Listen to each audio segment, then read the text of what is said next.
everybody introduce themselves so Yes. we all know who everyone else is on the call.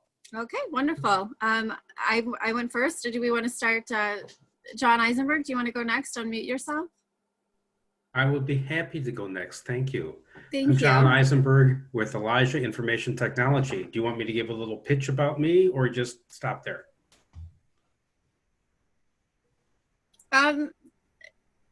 Joe? I'm happy to hear a little pitch, but Sure. we're in limited Go time. ahead, John. Okay. I work in the area of technology for small businesses. I work especially right now with people working from home. There's a new issue going on in the world for those individuals working from home. When you're in our offices, we have a physical firewall to protect the people trying to hack into our systems. To stop those hacks at home doesn't happen because the modem that you have at home that manages your internet service isn't turned on for firewalls. I can help with that. John Eisenberg, Elijah Information Technology. Thank you, John. Danielle Workman, how about you next? Good morning. Hey there, Danielle Workman, Lincoln Financial Advisors. I'm a private wealth manager. What we're seeing right now going on in the market is really people are in two camps. Either they're hunkered down and just going to stay the course with whatever they were doing in their finances before this, or they're hitting the pause button and they're saying, hey, Danielle, one, let's make sure I'm okay in the short term. And is there anything I can do to take advantage of the situation going on in the market right now that puts me in a better off position for my financial future? And those are the two questions that we're working with clients through. Awesome. Thank you, Danielle. Mr. Bob Gibbs, would you like to introduce yourself? Bob Pliska, I'm sorry. Yeah, Bob Pliska. I'm with SVN. We're a national commercial real estate company, basically a franchise.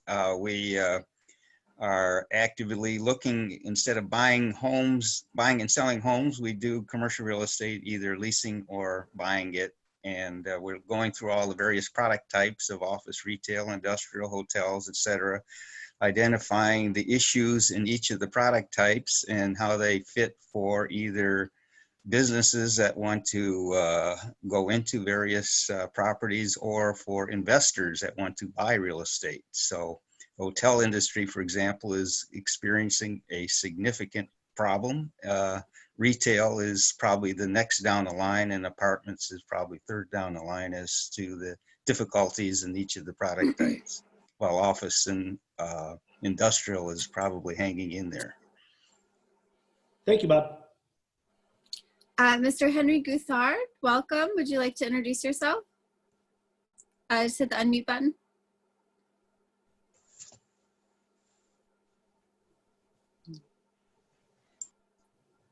Let's see. How's this? Is it better? Yep. Oh, yes. Now we can hear you. Thank you. Can you hear me okay now? Yes. Great. My name is Henry. I'm with the Ennis Center for Children. We're a nonprofit that specializes in foster care and adoptive care services. And we anticipate that we're going to get a surge in the number of emergency situations where we have to find foster care for children who are being court awarded for custody issues. And a lot of these kids will be coming to us, some of them with just the clothes on their back. So we're scrambling to find funding resources to address this, what we anticipate will be an emergency situation. Wow. Thank you, Henry. Jeff Geralds, how about you take your turn next? Oh, good morning. Sorry, it's a work computer that the camera's covered over. So anyway, I just checking in because I miss all of you and just wanted to see what's going on and perhaps learn a little bit about what's happening in your businesses and if there's any other tools to be successful during these unique times. Thank you. Wonderful. Mr. Charlie Wickens, would you like to go next? Unmute yourself and introduce. Charlie Wickens with Medicare Matters. Despite everything that's going on, people still turn 65 or they retire and they need Medicare. wonderful options to be had, but you need to make the right decision first time. On the one hand, you've got Medigap. On the other hand, you've got a Advantage plan. You don't have to do it alone. Come for a free consultation. We do it virtually or as the world opens up face to face. Charlie Wickens with Medicare Matters. Thank you, Charlie. Thank you. Sherry Stein, unmute yourself, please. There you go. Okay. Hi, everyone. I'm Sherry Stein with Design Team Plus. I'm here actually at my office. I'm the only one working here. We have all of our staff working remotely, so that's pretty amazing. It's obviously a new platform for all of us, but we've had challenges, but we are amazing that we're able to work with our clients remotely. We're a full service architectural interiors firm, and we have some essential businesses that are open right now related to food service, and so we're helping them get up and running and keeping their buildings moving, whether it's renovation or new construction. So it's you know, hopefully we'll all get out of this and stay healthy, and I look forward to meeting all of you in person. Thank you, Sherry. Welcome. Miss Linda Hatfield, if you could unmute yourself. Hi, everybody.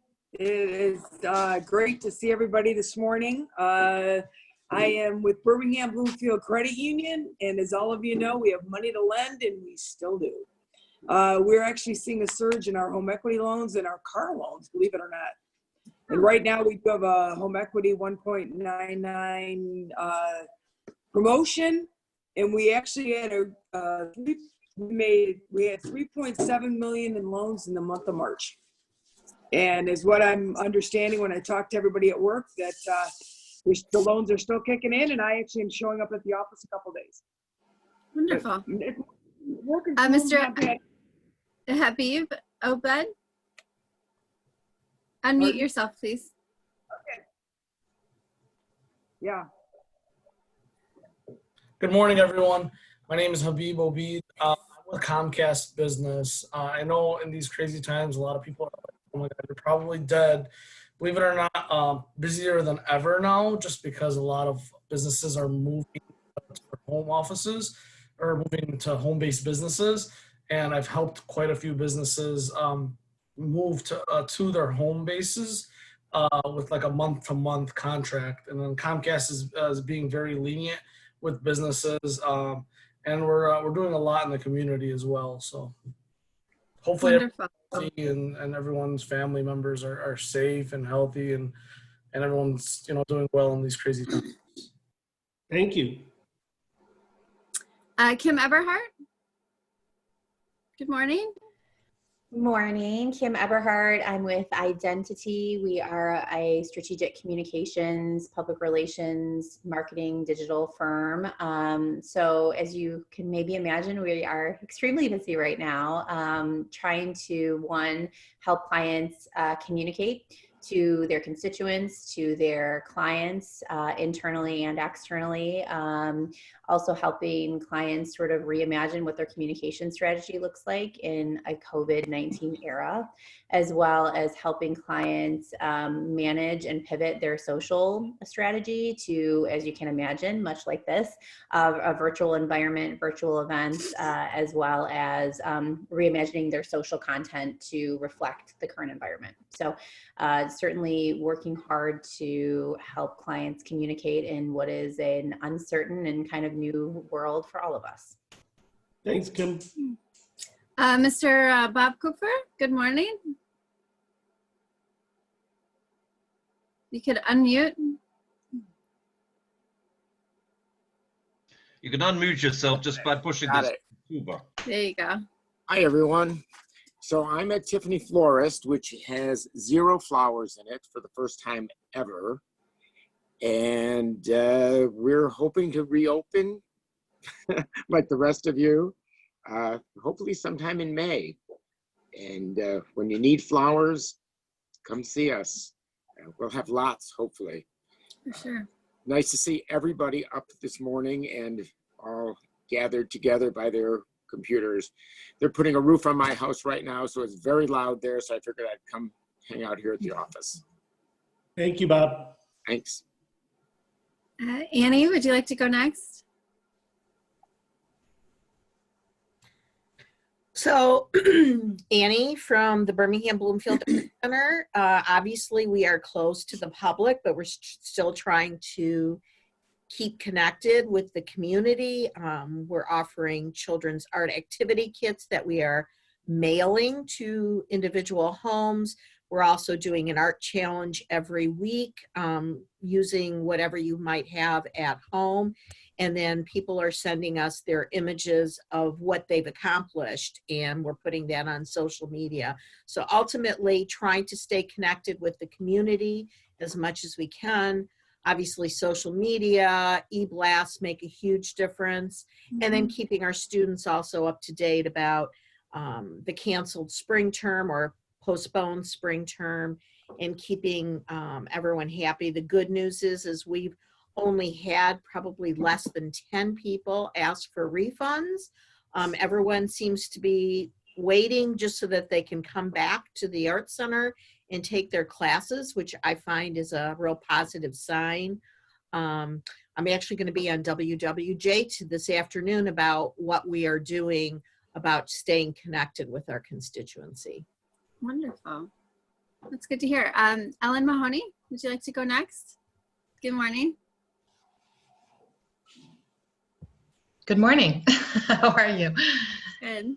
Yeah, real estate, commercial real estate, own RE/MAX Commercial Connection. And we are staying incredibly busy. It's just a different climate. It's unusual to obviously get under contract without being able to show people spaces, but we're still moving forward. And I was missing in the big early parts because I'm trying to close a deal virtually.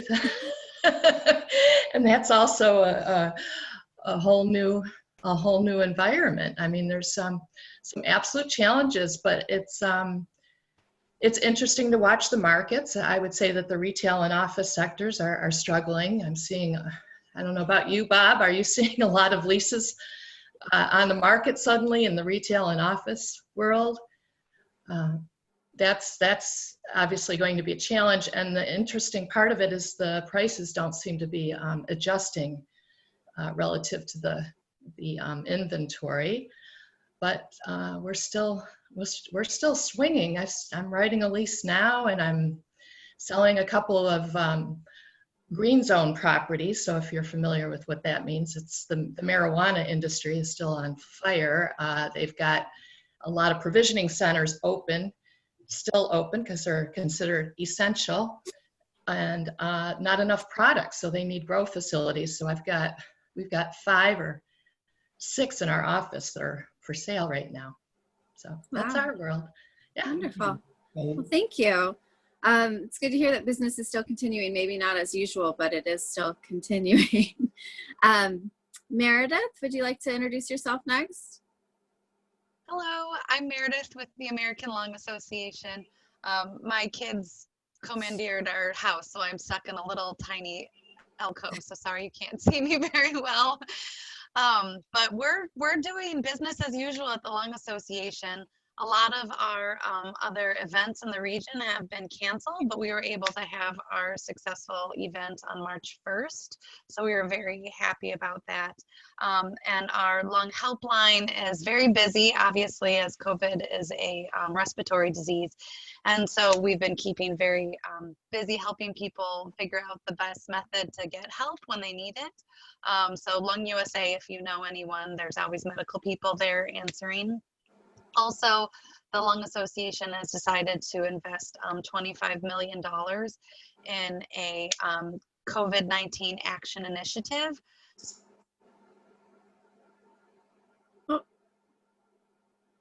So, and are going to be over the course of a few years trying to not only help this coronavirus, but then any new respiratory pandemics or epidemics that might be happening. So we're working really hard to help people and stay on the front of research. And our development team in this area is just helping best they can to keep connected with people and support anyone who needs it. So staying busy. Wonderful. We'd love to help you share the word on that information as Yeah, well. we've sent a few.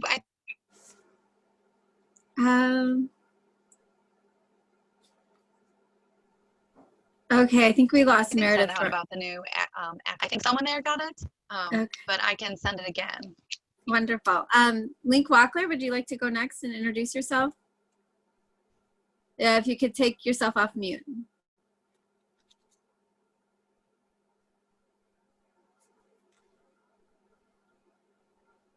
Okay. Got me? Yes. I got you. Yeah. All right. Well, I'm Link Wackler, Link Jewelry Designs. And fortunately, I haven't really had to worry about having a store close for the last 12 years since I've been on my own. Bless you, Daniel.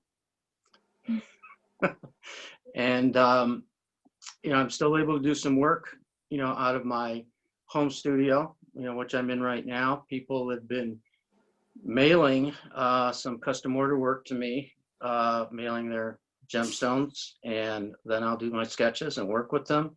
I've also been doing, trying to keep a good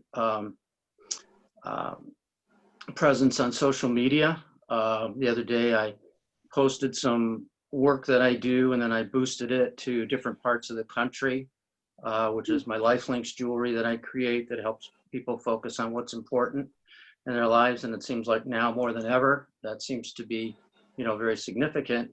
And then other people have actually been going to my Facebook post and reposting it and getting it out to their friends. So I'm getting a lot of reaction to that, which is good. A lot of new people that did not know of the work that I did. So that's one of the things that I can still continue to do, because I do have my bench right behind me here, and I'm able to, continue working on, refining my skills and trying to stay busy with, some of that other work that I'm able to do. Thanks. Wonderful. Thank you, Link. Julie Sloan, would you like to go next and introduce yourself? Yes, hi. Good morning. I wear many, many hats. We're a Birmingham-based company, but you may have heard me talk about our local commerce app called Shop Loyal, which now more than ever, and how many times do we use that expression these days or hear it? Now more than ever, loyalty amongst your customers is what will propel you to succeed in the future. So our local commerce app is available. We're revamping it. We're adding e-commerce. It will be an extremely impactful tool for the small businesses and local merchants who really need to have a plan going forward for reopening.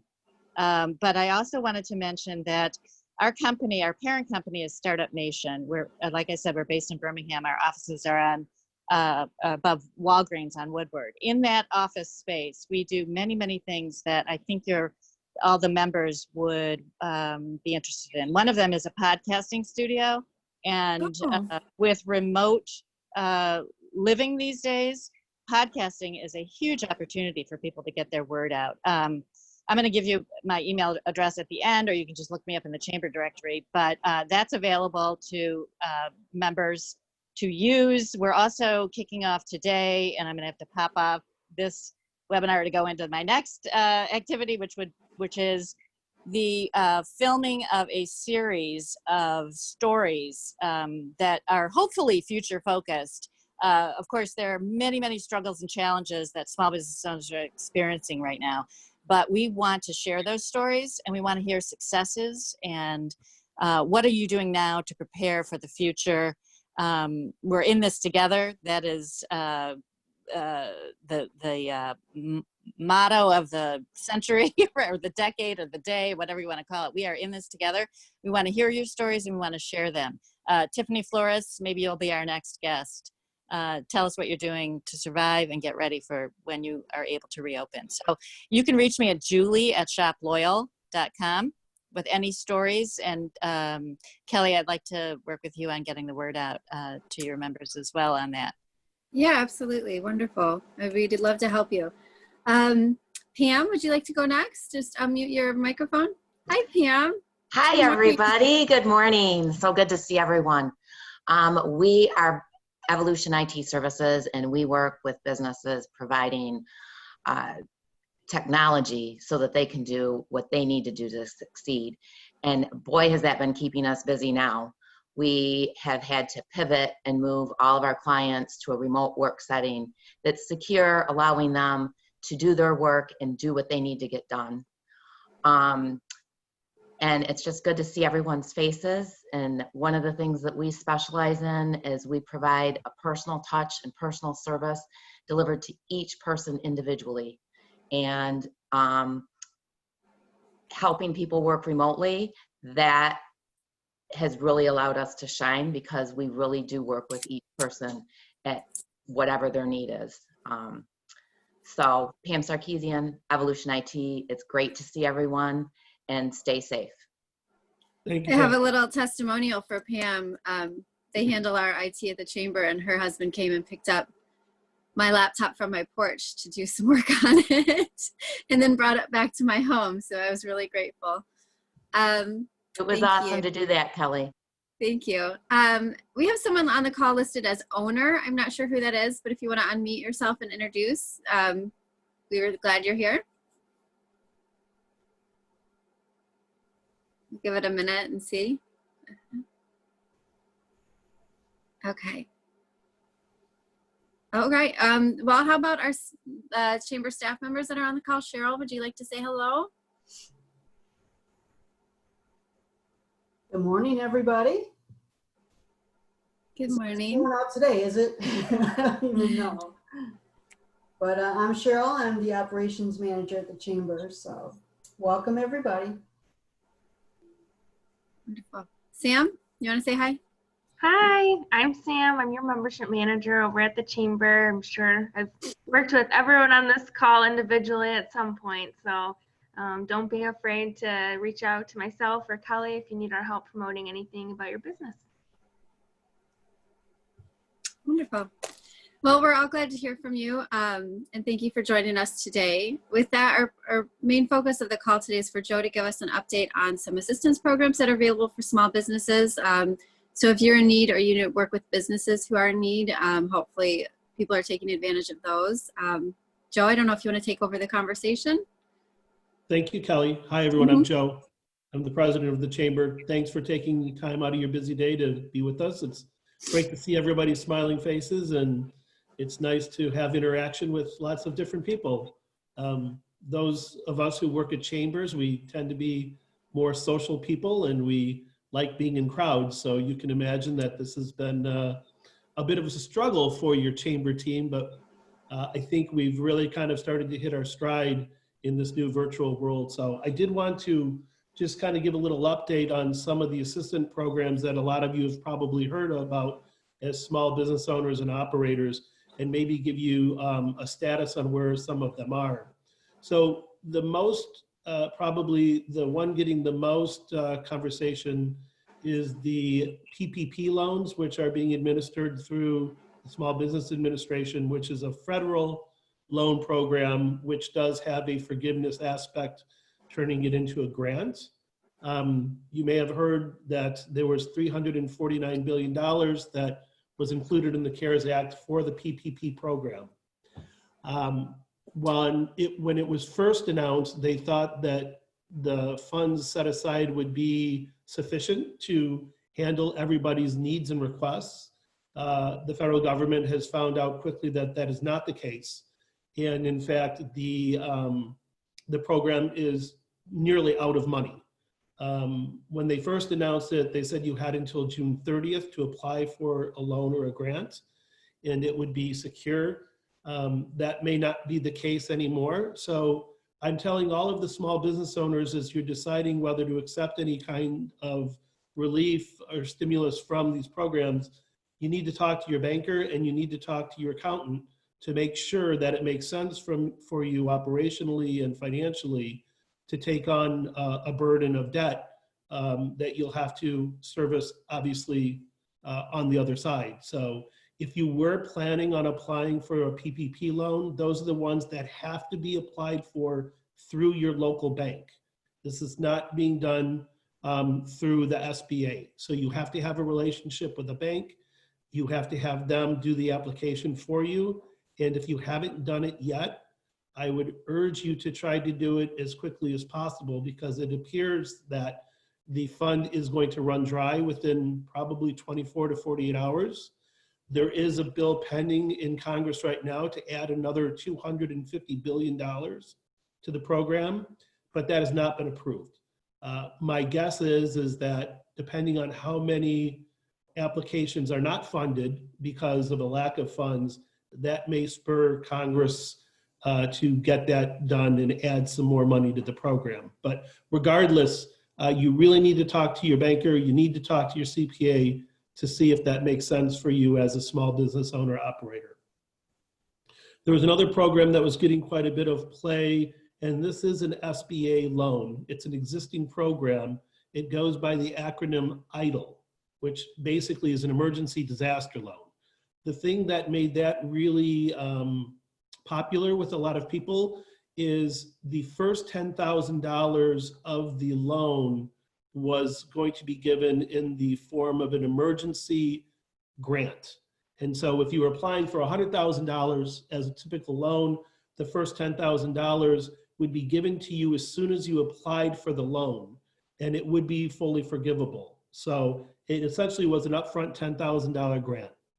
And then even if you ended up getting rejected for the full loan, or if you decided not to take the loan, you still were able to get the $10,000 and it was fully forgivable.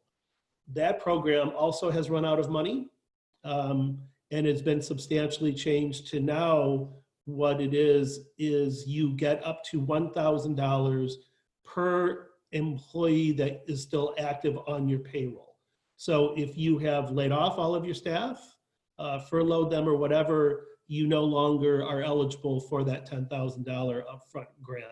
So if you have applied for an EIDL loan through the SBA, and again, those are done electronically through the Small Business Administration website, just know that since the time you've probably applied, the program has changed substantially. I want to go back to the PPP program a little bit to give you an idea of how overwhelming this program has been for the banking industry. We just finished a meeting this morning with our board of directors, and we have 3 directors at the chamber who all are from local community banks. One of the banks has 4 branches, one of the banks has 1 branch, and one of the banks has maybe 10 branches. Since Monday, a week ago Monday, between the 3 local community banks, they had processed more than $500 million in loan applications for the PPP program, which is far in excess of anything that any local bank or community bank has ever done that kind of volume in a week. All 3 of them told us that their teams literally are working 24/7 trying to get these loans applications approved and sent to the federal government for funding. So if you've had frustration getting information from your local banker, or if you haven't heard back regarding the status of your loan application yet, please understand that these folks are working incredibly hard to try to get all of the loans processed and funded. I think one of them said they were maybe 65% through of the applications that they had sent in. Another one was a little higher than that. I'm not sure what the third one was, but that's just from our little corner of Southeast Michigan. And this is just 3 smaller banks. So you can imagine what the larger banks are dealing with. So hopefully Congress will refund it. Hopefully, if you haven't applied for a PPP loan and you're thinking of, you'll have an opportunity to do that. But again, I strongly suggest that you talk to your banker, you talk to your accountant, and see what makes the best sense for you. The chamber we've put together what I think is a pretty robust resource page for all of our businesses. It's right on our website, www.bbcc.com. That's available for you to help you at least get some background if you still need it. I do want to mention a couple of other programs that are out there that some of you may have applied for or might be waiting for. Oakland County has partnered with the MEDC to do their own emergency stimulus package for small businesses in Oakland County. They have $3 million that are going to be given in grants and loans to small businesses with fewer than 50 employees. So this is a real small business stimulus program. The application period, I believe, ended on Monday, and the loan grant committees are doing their work right now. I happen to be chairing one of the county districts for the program. They divided the county into 10 districts and dispersed the money that way. And then these local district committees will have the final determination of which of the applications get funded and which don't, and to what level the grants are. We are charged with having our work wrapped up and our recommendations back to the county by Friday, close of business tomorrow. And they are hoping that these grants will be approved and dispersed by the end of April. So if you've applied for one of these county grants, again, I will just say be patient. We're working as fast as we can. I will tell you that the county received over 7,500 grant applications that we are working down from there. And these folks who are doing the county program, for the most part, are doing it volunteers. They are community representatives from each of the communities in the district. And then, as I said, since District 8 is literally the physical footprint of the Birmingham Bloomfield Chamber, they asked the chamber to join the committee and kind of coordinate the activities, since we don't have a horse in the race, as it were, in terms of having special feelings for one community over another. So that program should, by the end of April, be rolled out. We should know probably by early next week whether the PPP program is going to get a new cash infusion. And it sounds like they finally have found their footing with the PPP program, and people are getting their money. So again, if you have an application that is pending, be patient. Don't call your banker 15 times a day asking where your money is. Just give them some slack as well. Hey, Joe, we have a quick question. Yes. Danielle asked, I'm assuming this is in regards to the SBA loans. She asked, are there banks taking new clients? I have clients with banks not participating in the SBA loans who have been told they can't apply unless they are a current client. Right. So because of the crush of applications, most banks are at full capacity just trying to service their existing clients. And they are not taking on new clients for this program. My guess is once we get through this initial crush, and if the program is refunded, that they will start taking on new clients. I do know we have one chamber member financial institution, which is Chief Financial Credit Union, that is taking new clients. So if you yourself, or if you know somebody that can't get service through their lending institution, or if they don't have that kind of existing relationship, you can refer them to Chief Financial Credit Union, and they are taking new clients.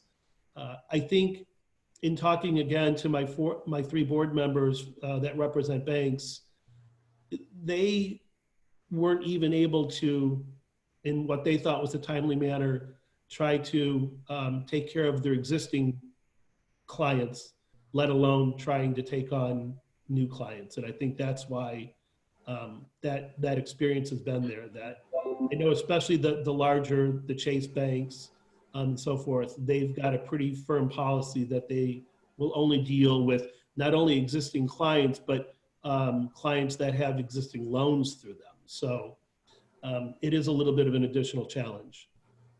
And then Bob Cooper asked that it seems as if you get approved for one loan, does that eliminate you from being approved for other loans? So there is a coupling of the PPP program and the EIDL loan program. Those are the two federal programs. One will have a bearing on the other in terms of the amount that is approved. The county grant is completely separate and in no way impacts either of the federal loan programs. I do want to mention that we'll be putting this on our website later today, but if you're looking for another opportunity, the U.S. Chamber Foundation has just announced that they are rolling out their own small business assistance program.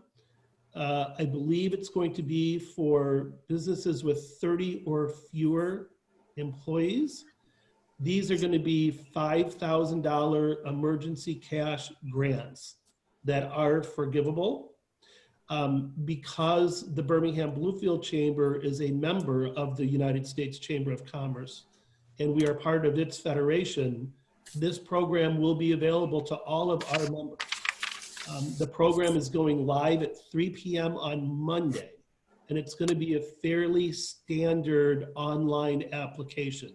Like I said, Kelly, I don't think I've even sent it to you and Sam yet. I just got it this morning. But we will be sharing that information with our members. And this is completely separate from the PPP and the EIDL loan programs as well.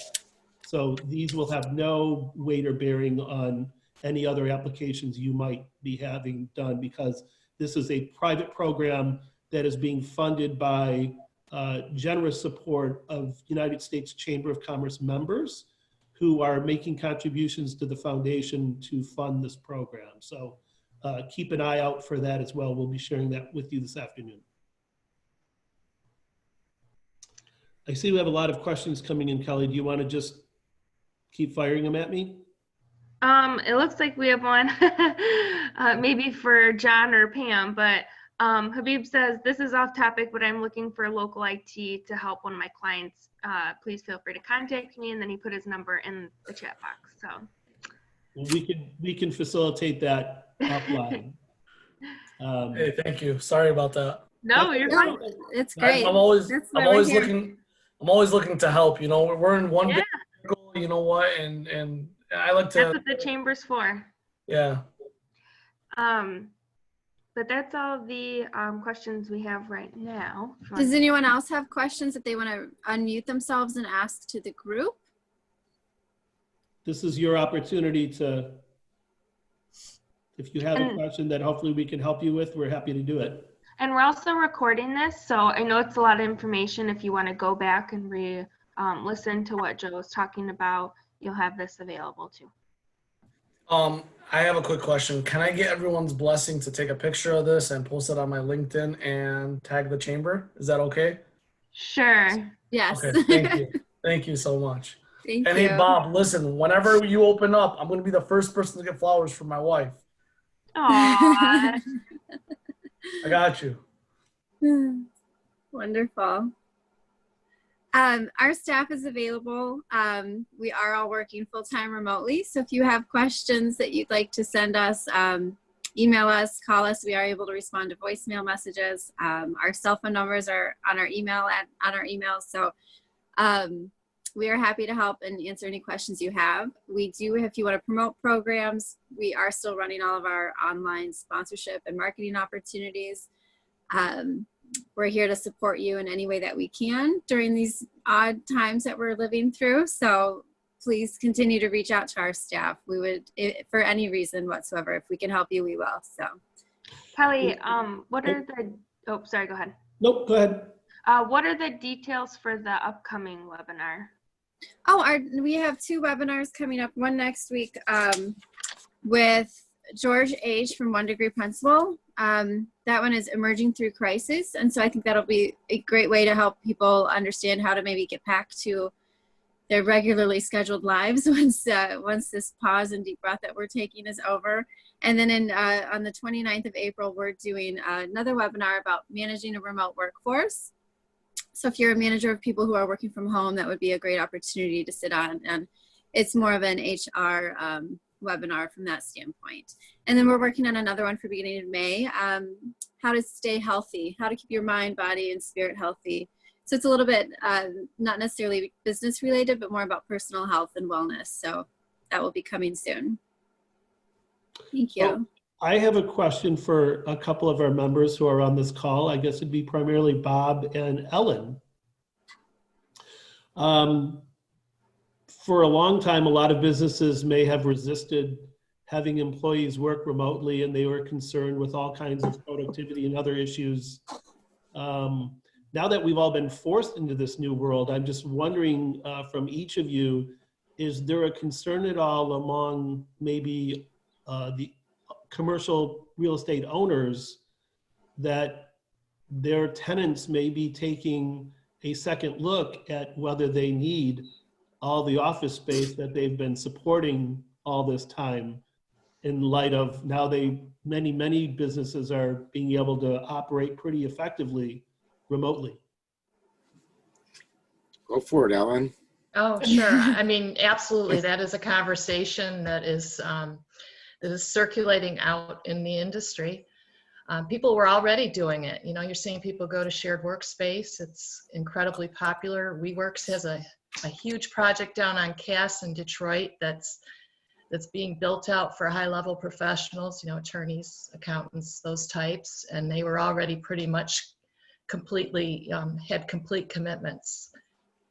So yeah, absolutely. I think that's going to be a driver, but then there's other drivers. You know, I think we're going to need more manufacturing space, more distribution space. So the warehouse, I think, market is going to continue to be strong after this, you know, pandemic is passed. And multifamily continues to be, you know, a fairly strong asset as long as they can. There's some factors involving how you sustain a property without cash flow if tenants aren't paying their rent, and evictions are prohibited right now.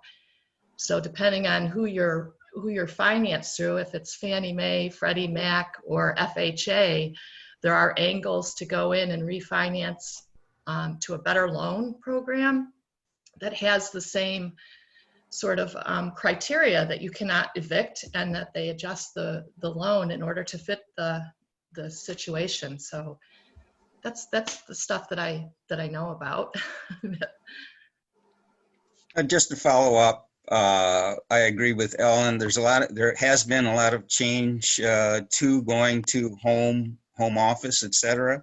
This kind of puts it where you're forced to go to be at home, and it's kind of testing that situation as to whether we really need that much office space. So, you know, I know a lot of companies, like I was talking to like JP Morgan, et cetera, where they were going 2 weeks in and 2 weeks in the office and 2 weeks at home, and testing that out, you know, a couple weeks ago as to whether that would work or not. So there's a lot of things to consider. With the virus situation, there's an issue of, do you want to sit where somebody else sit before and use this kind of same office space that somebody else used? So you're kind of thinking things out as to how that would all pan out.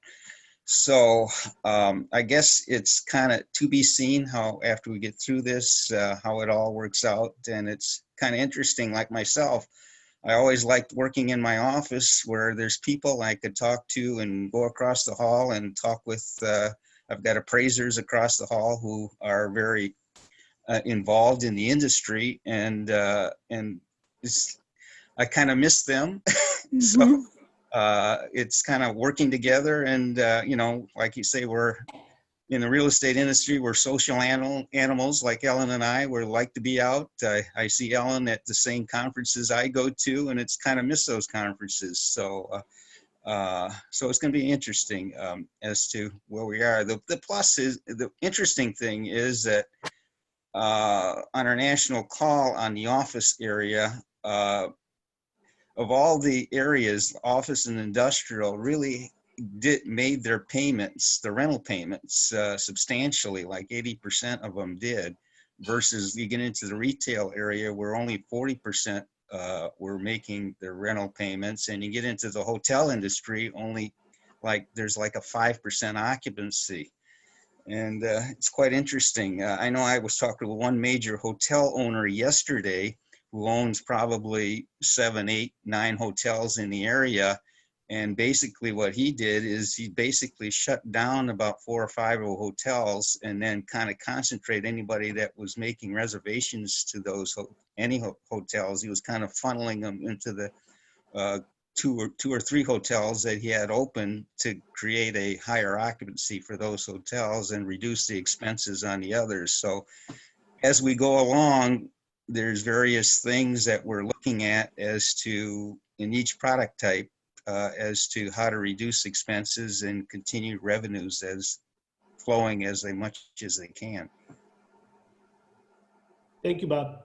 So I did want to mention for those of you on the call, in addition to the planned webinars that Sam and Kelly had mentioned going forward, I believe we're committed to continuing this format as well. More free-flowing kind of coffee hours to just allow our members to stay engaged with one another and the staff. So if there's any topics that you'd like for us to cover for our next coffee hour, if you're looking for some specific information, or if you just want to, again, share with what's happening in your worlds professionally, we will certainly do that and provide this platform. I do want to make one other mention for those of you who do spend a considerable amount of time in downtown Birmingham. While we're now dealing with this virus situation and the governor's executive order, which has essentially shut down downtown Birmingham, we do have the Maple Road reconstruction project that is going to be taking place. That is the Maple Roads being completely rebuilt from Southfield to Woodward. Early on, the plan was that project would have begun in early April, but because of some 11th hour challenges that the contractor was facing relative to staff availability, it's now our understanding that that project is going to start sometime in the first week of May. So being delayed a little bit, but they're still hoping to have that project completed in a 4-month time frame. So it'll just be another it'll be another challenge, I guess I can say challenge, that our members on Maple and the immediate surrounding area are going to be dealing with when they get the green light to reopen their business. So I would just ask everybody to be mindful of that. And when we do have an opportunity to do some in-person shopping again, that you remember our friends and chamber members on Maple Road who will be facing, like I said, an additional hurdle in trying to get customers back into their stores. So with that, Kelly. Thank you, Joe. Does anyone have any last minute questions they'd like to hop on?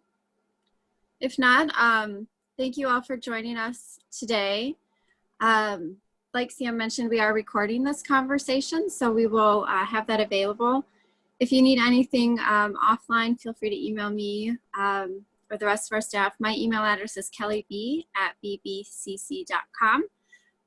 We're here to help you. If you have topics you want covered in these chats, please let us know. And with that, thank you all for joining us today. And we will talk to you next time. Bye, everyone. Bye.